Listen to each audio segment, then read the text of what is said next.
And then when you bought this building, were you Hay Camp at that point? We were Hay Camp. We were Hay Camp at the Creamery Mall. Okay, and how did that name come about? The original name of Rapid City is Hay Camp. So my dad supplied us with a book that's called Hay Camp at the Black Hills. It's got all the early developmental era history and such in it. We had tons of ideas, really cool photographs and stuff. So that's where we took off. Let's make the brand and bring the brewery be all about Rapid City in South Dakota. Because we were the first, other than, the first production brewery. The Firehouse was a brew pub. Yeah.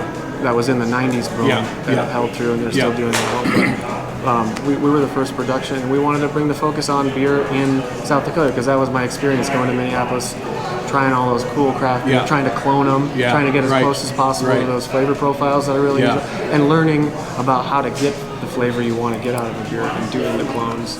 That's a huge positive if you're trying to, maybe go commercial one day. You should be able to get to the beer flavor you want to. So you didn't stop the brewing when you were in Minnesota?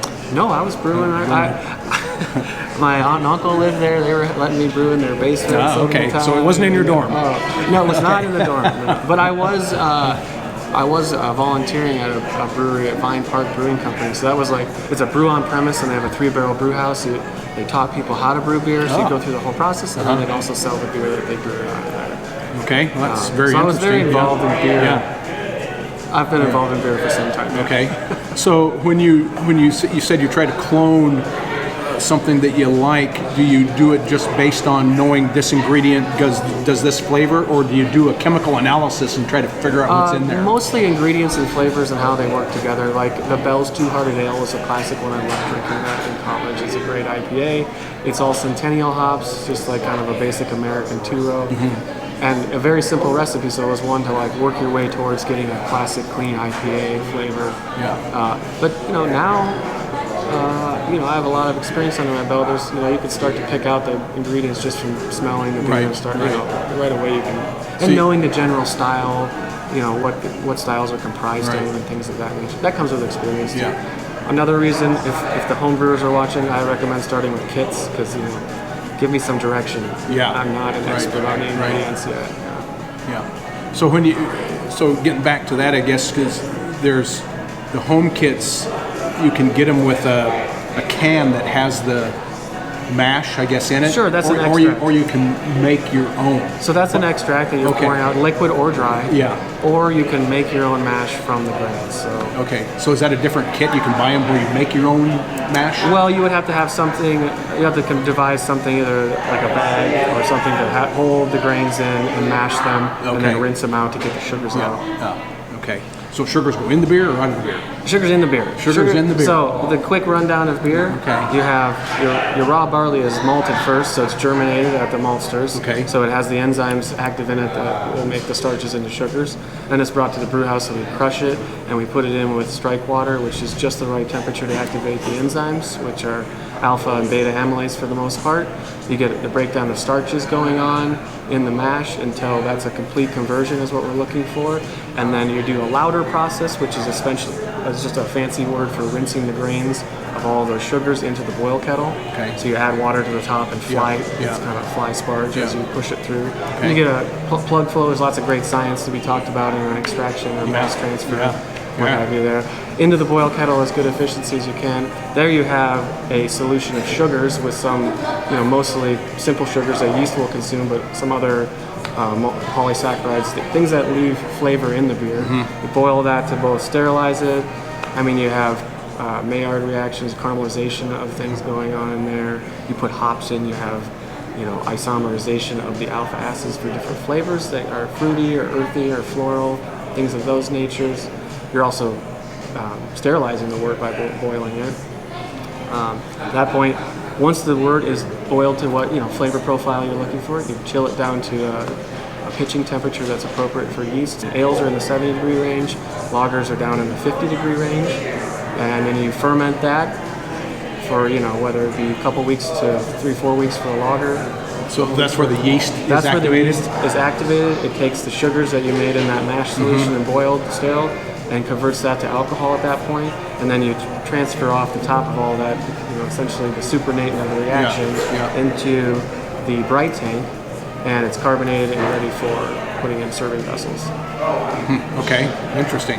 So we can run and, through that. And you can't see any of that though when that's going on, right? It's all in the tanks. It's pretty much in the tanks, yeah. You get to see when you throw hops and the grains and things like that. Those are kind of. So hops and grains go in after it's in the brew tank?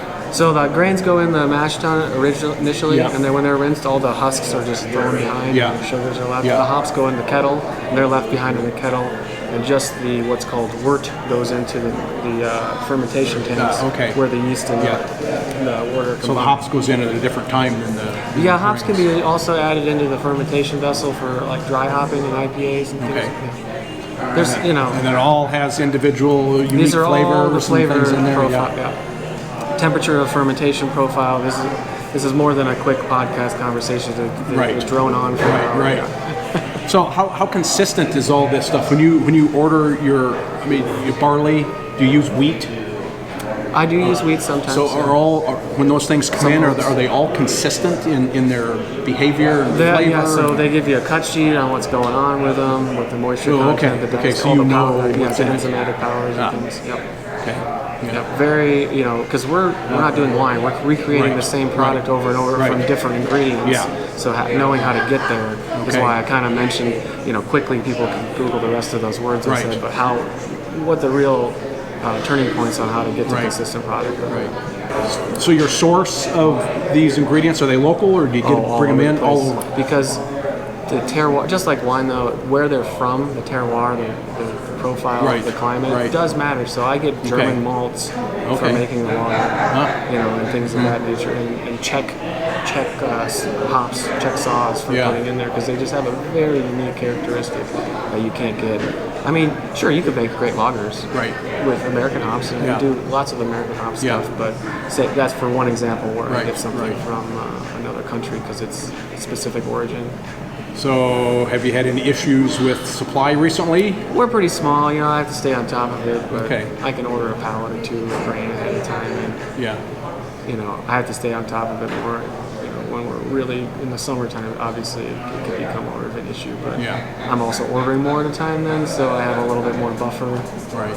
But obviously, supply chain issues are obviously a concern in the for brewers before any of the recent changes in our world with COVID and things, because there's always a bottleneck somewhere. Right.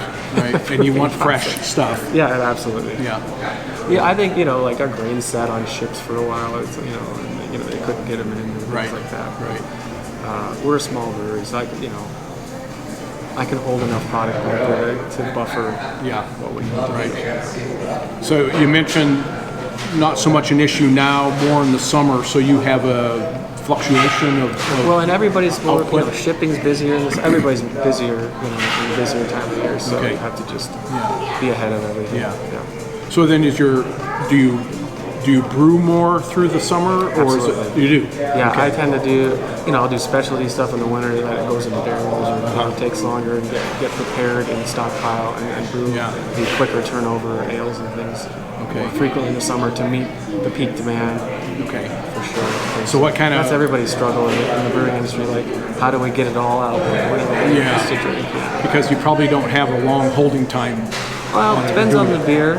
Some beers age for years. Oh, really? Others, you want to drink right away. Yeah. So you would put them in a keg and store them, or? Some of those. I have a beer on right now. The Hey, would you like some pie? It's a 3.5-year-old rhubarb sour barrel blended with a strawberry mixed culture fermentation to make like a really nice pie-like flavored sour. And it's called what? Hey, would you like some pie? I did it in collaboration. Hey, would you like some pie? With a new brewery opening here in a couple of weeks called Woodland Republic. And I know Jesse over there, so we brought some of his wild bacteria. So you're going to unbarrel it over there? He's going to have some of it over there. We're taking it over there tomorrow. Well, there you go. Strawberry beer. Yeah, strawberry rhubarb. Strawberry rhubarb. That even sounds better. That's at least 3.5 years old blended in there. So. Wow. Interesting. We should have a beer, that might be a bad idea. Let's have something and talk about it and taste it. And what do you want to have? Okay, so we're going to try another one. This is Victory Stout, and you can see it's darker than the Dunkel. Now, what about heads? I know the other one, the Dunkel, you didn't have a head. This had a little bit of head. I just had poured 2 beers and I didn't put any head on the one. Okay. So does the head come as a product of the ingredients or carbonation? Sure, all of those are related to it. Head retention is related to ingredients as well. How much carbonation, how it's poured to. You know, if you just fill several beers and the tap cools down, you create less foam on each pour. That's what happened on the last one. This one I tried to add a little bit more on there. You can also have glassware effects on head if you have impurities of some kind in the glassware. It'll remove all the head retention as well. The Victory Stout generally will have a pretty voluminous head that will stick around if you get in a full-size pour, just because all the roasted barley in this one.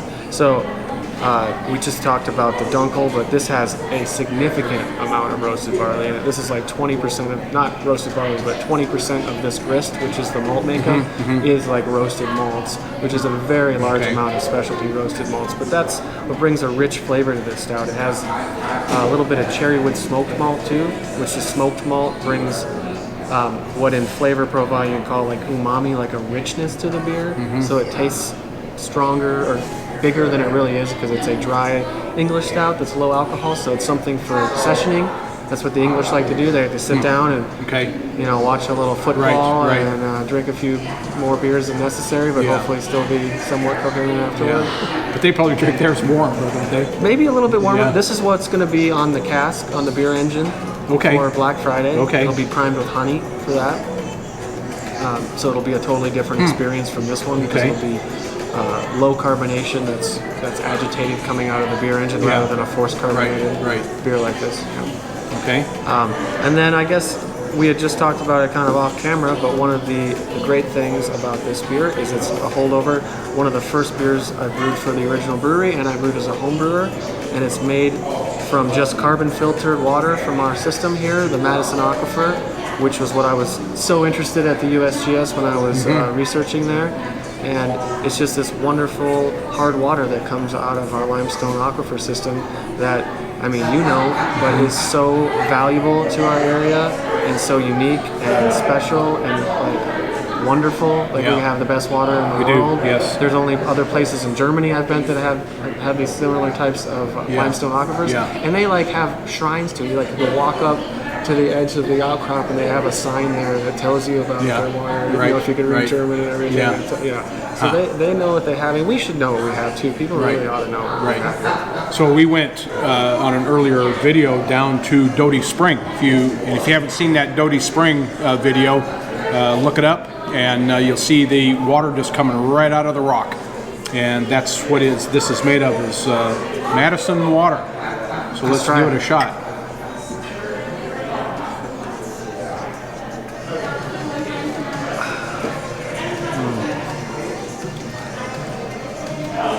Well, that's also really smooth.